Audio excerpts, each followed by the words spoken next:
Hello दोस्तों, आज हम बात करने वाले हैं नेटफ्लिक्स पर आई तमिल फिल्म ब्लास्ट की, जो एक्शन, थ्रिल और मार्शल आर्ट से भरपूर है। 2004 फिल्म की शुरुआत होती है राजाराम से, जो एक मार्शल आर्ट एक्सपर्ट टीचर है। उसका एक भाई है जो मेडिकल शॉप चलाता है। राजाराम की पत्नी नीलवन्नी अपने समय की बेहतरीन मार्शल आर्ट रह चुकी है, लेकिन शादी के बाद उसने मार्शल आर्ट छोड़ दिया है। राजाराम अपनी बेटी नीला को मार्शल आर्ट सिखाता है। उसकी वजह सिर्फ आत्मरक्षा नहीं, बल्कि एक पुरानी घटना है। राजाराम की बहन के साथ एक बार बुरा हुआ था, लेकिन आसपास मौजूद लोगों ने उसकी मदद नहीं की। इस घटना के बाद राजाराम ने फैसला किया कि वो हमेशा अन्याय के खिलाफ खड़ा होगा और अपनी बेटी को भी यह सिखाएगा। अब कहानी में एंट्री होती है एक बड़े बिजनेसमैन और क्रिमिनल वरुण की। वरुण की नज़र एक ऐसे पहाड़ पर होती है जिसके अंदर कई दुर्लभ खनिज मौजूद है। अगर वह यहाँ माइनिंग कर पाए तो उसे 7,000 करोड़ का फ़ायदा हो सकता है। लेकिन समस्या यह है कि उस पहाड़ के पास एक पूरा गांव बसा है। वहाँ माइनिंग शुरू होने पर पूरा गांव खतरे में पड़ सकता है। वरुण इस प्रोजेक्ट की परमिशन लेने के लिए एक मंत्री से मिलता है। मंत्री उससे 1,000 करोड़ की मांग करता है। वरुण किसी तरह पैसे इकट्ठे करता है और उसे दुबई भेजने की तैयारी करता है। इस काम के लिए वह अब्राहम नाम के एक आदमी की मदद लेता है। अब्राहम के पास हवाला का एक 100 रुपये का नोट होता है, जिसके जरिए पूरा यह ट्रांसफ़र होना है। लेकिन तभी कहानी में एक बड़ा ट्विस्ट आता है। अब्राहम की कार का एक्सीडेंट हो जाता है और उसे अस्पताल में भर्ती किया जाता है।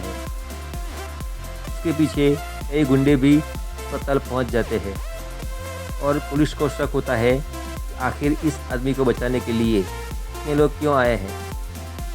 लेकिन असली सच्चाई उन्हें पता नहीं होती। अब्राहम कोई आम आदमी नहीं, बल्कि एक बेहद खतरनाक हत्यारा है। और जैसे ही उसे होश आता है, वह अस्पताल में भाग निकलता है और रास्ते में कई पुलिस वालों को मारकर फरार हो जाता है। अब्राहम भागने के बाद वरुण के एक आदमी के पास पहुंचता है, लेकिन चोट लगी होती है और उसे दवाई की ज़रूरत पड़ती है। और दवाई लेने के लिए एक नए लड़के टोबी को भेजा जाता है। टोबी पहले चेन स्नैकिंग करता था और अब गैंग में शामिल होना चाहता था।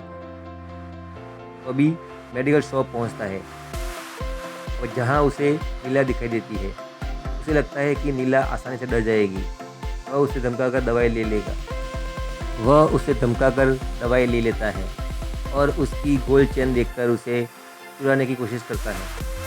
लेकिन टोबी को अंदाज नहीं था कि नीला खुद एक बेहतरीन मार्शल आर्टिस्ट है। नीला उसकी जमकर पिटाई करती है और पुलिस को बुला देती है। टोबी गिरफ्तार हो जाता है और नीला पुलिस स्टेशन में उसके खिलाफ शिकायत करने वाली होती है। यह बात जैसे ही गैंग मास्टर को पता चलती है, उसे डर लगता है कि टोबी सब कुछ पुलिस को बता ना दे। इसलिए वह अपने आदमियों को नीला और उसके परिवार को खत्म करने के लिए भेज देता है। लेकिन गुंडे जब उनके घर पहुंचते हैं तो उन्हें बहुत बड़ा सरप्राइज़ मिलता है। राजाराम, उसकी पत्नी और नीला तीनों को मार्शल आर्ट आती है।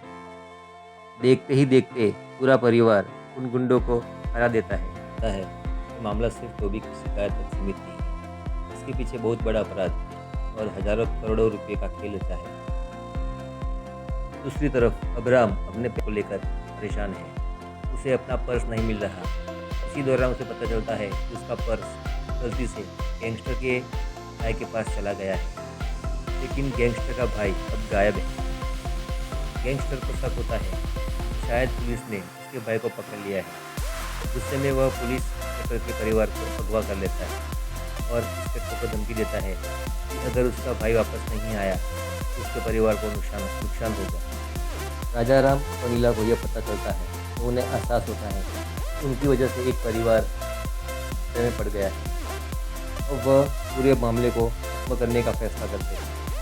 उधर अब्राहम अपने पर्स की तलाश में राजाराम के परिवार तक पहुंच जाता है। वहाँ उसकी राजा राम और उसके परिवार के साथ ज़बरदस्त भीड़ होती है। शुरुआत में अब्राहम सभी पर भारी पड़ता है, लेकिन तभी राजा राम का भाई वहाँ पहुँचता है, जो खुद एक बेहतरीन मार्शल आर्टिस्ट है। अब अब्राहम अकेला पड़ जाता है और आखिरकार परिवार उसे काबू में कर लेता है। उससे पूछताछ करने के बाद राजा राम और नीला गैंगस्टर का ठिकाने का पता चल जाता है। दोनों वहाँ पहुँचते हैं और गैंगस्टर के आदमियों से भिड़ जाते हैं। लड़ाई के बाद गैंगस्टर के परिवार को बचा लेते हैं। अब गैंगस्टर उन्हें 100 रुपये के नोट के बारे में बताता है। इससे राजा राम को समझ आता है कि पूरे मामले के पीछे असली खेल क्या है। जब वे उस नोट को ढूंढते हैं तो उन्हें पता चलता है नोट गैंगस्टर के भाई के पास था। अब राजा राम के पास बड़ा फैसला हो अब राजा राम के सामने एक बड़ा फैसला होता है। वरना अगर चाहे नोट देकर पूरे मामले से बाहर निकल सकता है, लेकिन उसे अपनी बेटी की बात याद आती है। अगर कोई परेशानी में हो तो उसकी मदद करनी चाहिए। यह मामला सिर्फ एक परिवार का नहीं बल्कि पूरे गाँव का था। इसलिए राजा राम और नीला पीछे हटने से इनकार कर देते हैं। अब कहानी वापस पहुंचती है वरुण तक। उसका प्लान बर्बाद हो चुका है और 1000 करोड़ रुपये खतरे में है, तो वरुण बुरी तरह से गुस्सा हो जाता है। वरुण अपने लोग और हैकर की मदद से पूरे इलाके की सीसीटीवी फुटेज निकालता है। आखिरकार उसे पता चल जाता है कि उसके आदमियों को खत्म करने वाला कोई और नहीं बल्कि राजा राम और उसकी बेटी नीला है। अब वरुण राजा राम के घर का पता लगाकर वहां अपने गुंडों को भेज देता है, लेकिन उसे पता नहीं होता है कि राजा राम और नीला उसी समय वरुण तक पहुंचने की तैयारी कर रहे हैं। राजा राम के घर मौजूद उसकी पत्नी और भाई वरुण के गुंडों से भिड़ जाते हैं। वहीं दूसरी तरफ राजा राम और नीला वरुण की ठिकाने पहुंच जाते हैं। उसके बाद फिल्म का फाइनल मुकाबला शुरू होता है। राजा राम और नीला वरुण का सामना करते हैं और आखिरकार उसे हरा देते हैं। वरुण का पूरा प्लान फेल हो जाता है और गांव भी बच जाता है। यहाँ अंत में राजा राम का वही सिद्धांत जीतता है, अन्याय के सामने चुप नहीं रहना चाहिए। और यही मूवी का एंड होता है। फिल्म की मेरी राय की बात करें तो मुझे ब्लास्ट एक्शन और थ्रिलर के मामले में काफ़ी अच्छी लगी। फिल्म में फाइट वाले मार्शल आर्ट वाले सीन काफ़ी एंटरटेनिंग है और कहानी में लगातार नए ट्विस्ट आते रहते हैं। तो दोस्तों, अगर आपको एक्शन, मार्शल आर्ट और तेज़ तरह थ्रिलर फिल्में पसंद है तो यह फिल्म आपको पसंद आ सकती है। मिलते हैं अगली वीडियो में। तब तक के लिए धन्यवाद।